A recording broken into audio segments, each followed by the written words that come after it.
Bwana, klabu ya Yanga inazidi kushusha ama kuleta mabaraa ndani ya kikosi chao kwenye kipindi hiki cha dirisha dogo la usajili. Kama ninavyofahamu, klabu ya Yanga waliweza kufanya sajili nyingi katika kipindi cha dirisha kubwa la usajili, lakini kwa bahati mbaya sajili hizo zinaonekana kushindwa kuwalipa vilivyo. Sasa katika kipindi hiki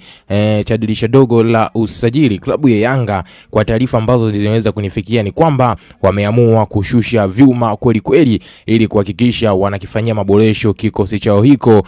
kuelekea michuano mbalimbali, kuanzia michuano ya ndani lakini pia michuano ya kimataifa ambayo timu hii ya Yanga inashiriki. Sasa kuna jina la mchezaji ambaye kiukweli sio jina geni kuwepo katika viunga vya hapa nchini Tanzania, na ni mchezaji ambaye ana kiwango cha hali ya juu, ana uwezo wa hali ya juu. Klabu ya Yanga wamemleta ndani ya kikosi chao hiko kwenye kipindi cha dirisha dogo la usajili. Huyu mchezaji, uwezo wake na mabara yake, bila shaka atakuja kuongeza kitu ndani ya kikosi hiko cha klabu ya Yanga, hususan kwenye ile michuano ya kimataifa, maana huyu mchezaji ana uzoefu mkubwa kwenye michuano hiyo ya kimataifa. Sasa ujio wake utakuja kuongeza kitu ndani ya timu hiyo ya Yanga Sports Club ambayo kwa sasa hivi ipo chini ya kocha Pedro Gonçalves. Sasa kabla sija kusogezea jina la mchezaji huyu na yeye uweze kumfahamu uwezo wake, anatokea kwenye klabu gani na alishawahi kupita kwenye vilabu gani, nikukumbushe mwana mchezo wangu, kama wewe hii ndio mara yako ya kwanza unajiunga nasi hapa halafu bado hujasubscribe channel yetu kwa kubonyeza maneno mekundu yaliyo chini ya video hii yaliyoandikwa subscribe, basi nikwambie kiukweli mwanafamilia wangu, wewe ulikuwa unapitwa na taarifa nyingi na zile nzuri za kimichezo ambazo sisi huwa tunakusogezea wewe kila siku kupitia hapa Bongo Vibe TV. Na ili usiendelee kupitwa na taarifa zetu zote mpya za kimichezo, cha kufanya sasa hivi swala ni moja tu na ni jepesi kabisa mwanafamilia wangu, ni kwenda kusubscribe channel yetu kwa kubonyeza maneno mekundu yaliyoandikwa subscribe yaliyo chini ya video hii, kisha kutani on notification kwa kubonyeza alama ya kengele itakayotokea hapo pembeni. Maana ukishafanya hivyo, wewe utakuwa ni mdau wetu wa kwanza na mwanafamilia wetu wa kwanza kuweza kupata kila aina ya taarifa mpya ile ya kimichezo ambayo sisi tunakusogezea wewe kila siku kupitia hapa Bongo Vibe TV. Hautakaa kuwaza tena utapata wapi taarifa mpya ile ya kimichezo, bali utapokea notification moja kwa moja kwenye simu yako ya mkononi ya kwamba tumekwisha weza kukusogezea taarifa mpya ya kimichezo, na jukumu lako mama linakuwa jepesi kabisa mwanamchezo wangu, ni kwenda kuiangazia hiyo taarifa mpya ya kimichezo ambayo sisi tumekusogezea moja kwa moja kupitia Bongo Vibe TV. Na kama tayari umekwisha weza kusubscribe channel yetu, basi twende tukaangazie juu ya mchezaji huyu ambaye klabu ya Yanga, kwa taarifa nilizokuwa nazo, ni kwamba mambo yanakwenda vizuri ama mazungumzo yamekwisha weza kuanza mapema ili kuona katika kipindi cha dirisha dogo la usajili anakuja kutambulishwa akivalia uzi wa kijani na njano. Bwana, mchezaji huyu anakwenda kwa jina la Luis Jose Miquissone. Jina lake ndio maana hapo awali nilikwambia sio geni kulisikia hapa nchini Tanzania, kwa maana kwamba alishawahi kudumu katika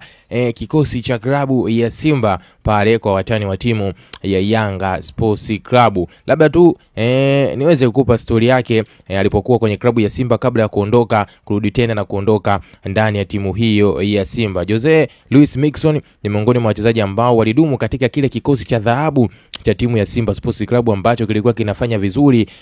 kwa misimu 4 mfululizo kwenye michuano ya ndani lakini pia kwenye michuano ya kimataifa, akiwemo wachezaji kama wakina Pape Osman Sako, lakini pia wachezaji kama Lali Bwalia, wakina Kagere, pamoja na Luis Miquissone alikuwepo katika kikosi iko cha dhahabu. Uwezo wake ambao alikuwa anaonyesha alipokuwa na timu hiyo ya Simba Sports Club, miamba kutokea pale nchini Misri, National Al Ahly waliweza kuona uwezo wake na hatimaye kuhitaji huduma ama saini yake ili aweze kuitumikia timu yao, na klabu ya Simba waliweza kumuuza mchezaji huyo kwenda kwenye timu ya Al Ahly kutokea pale nchini Misri. Lakini kuelekea pale naweza kusema ndo mambo yakaanza kumwendea kombo mchezaji huyu, ufinyu wa namba ukamfanya aweze kukaa benchi na kuanza kupoteza ule ubora wake ambao ametoka nao ndani ya klabu ya Simba. Akakaa hapo kwenye timu ya National Al Ahly kwa misimu kadhaa kabla ya kurejea tena ndani ya timu ya Simba Sports Club akiwa na kiwango cha kushuka tofauti na kile ambacho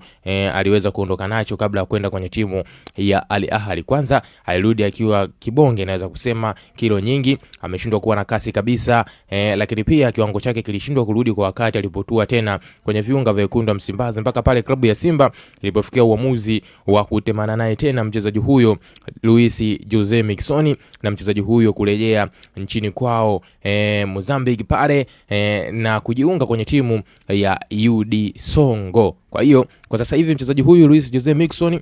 anaitumikia timu ya UD Songo pale nchini kwao, na mpaka sasa hivi akiwa kwenye timu hiyo amekuwa na performance ya hali ya juu, na ubora wake naweza kusema umeweza kurejea kwa takriban 90% kutafuta 100% kabisa. Ndio maana klabu ya Yanga wameona hii ni almasi iliyojificha katikati ya mchanga, inahitaji kusafishwa tu ili kuweza kupata thamani yake. Klabu ya Yanga wanafuatilia kwa undani zaidi uwezekano wa kumpata mchezaji huyu Luis Jose Miquissone kutokea kwenye timu ya pale UD Songo, ambapo mpaka sasa hivi katika ligi kuu ya pale nchini Mozambique mchezaji huyu ameweza kuhusika kwenye takribani mabao 15 ama ameweza kufunga mabao 15 akitumikia timu yake hiyo ya UD Songo. Lakini pia ni miongoni mwa wachezaji ambao wameitwa kwenye kikosi cha timu ya taifa ya Mozambique ambacho kinakwenda kushiriki michuano ya AFCON pale nchini Morocco, michuano ambayo inaanza mwezi huu hapa 12 na kutamatika mnamo Januari. Kwa hiyo kutokana na mchezaji huyu kuitwa kwenye timu yake ya taifa, huenda asiweze kuibuka MVP, asiweze kuibuka mfungaji bora katika ligi kuu ya pale nchini kwao, kwa sababu kwa sasa hivi naweza kusema ndiye anaongoza kwa upachikaji wa mabao, lakini kwa ligi yao ya pale nchini inaelekea ukingoni. Imebakia takriban michezo kama sio 4-5 ili iweze kukamilika, na kwa kuwa mchezaji huyu anaenda kwenye michuano ya AFCON, huenda akatokea mchezaji mwingine akazipiku namba zake ambazo ameweza kuzipata alipokuwa anaitumikia timu yake hiyo ya UD Songo. Ubora wake mchezaji huyo alikuwa anaonyesha sio timu tu ya Yanga ambayo imeweza kuona, lakini pia kuna timu kama Stellenbosch kutokea pale Afrika Kusini, na wao pia wanahusishwa kuhitaji huduma ama saini ya mchezaji huyu Luis Jose Miquissone ili aweze kwenda kuongeza nguvu katika kikosi chao hicho ambacho kinashiriki michuano ya kombe la shirikisho barani Afrika. Ila klabu ya Yanga wao naamini wanaweza kufanikiwa kupata huduma ya mchezaji huyu kulingana na ukubwa ambao timu ya Yanga uko nao, lakini pia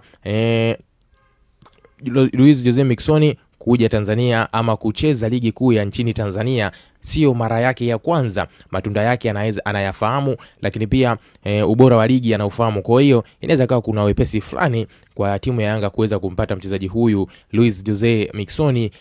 katika kipindi hiki cha dirisha dogo la usajili, ili aweze kuja kuongeza nguvu katika kikosi cha klabu ya Yanga kwenye eneo zima la ushambuliaji. Mimi nilikuwa nakusogezea hayo mawili matatu kati ya mengi ambayo yameweza kutufikia hapa mezani kwetu Bongo Vibe TV, ili nawe mwanamchezo wangu uweze kufahamu kuhusiana na mchezaji huyu Luis Jose Miquissone ambaye kwa sasa hivi anahusishwa sana kutua ndani ya viunga vya wananchi. Sasa huu ndo muda wako sahihi wa kuja kutuambia maoni yako na mtazamo wako kuhusiana na hichi ambacho nimekusogezea muda huu hapa juu ya mchezaji huyu Luis Jose Miquissone kuhusishwa na timu ya Yanga Sports Club. Dondosha comment yako hapo sehemu ya comment, na sisi tutakuja kuchati na wewe kupitia hapo, bila kusahau kulike, kushare, na jambo la muhimu kuliko yote ni kuhakikisha unakwenda kusubscribe channel yetu ili usipitwe na taarifa yote ile ya kimichezo ambayo sisi huwa tunakusogezea kila siku kupitia hapa Bongo Vibe TV.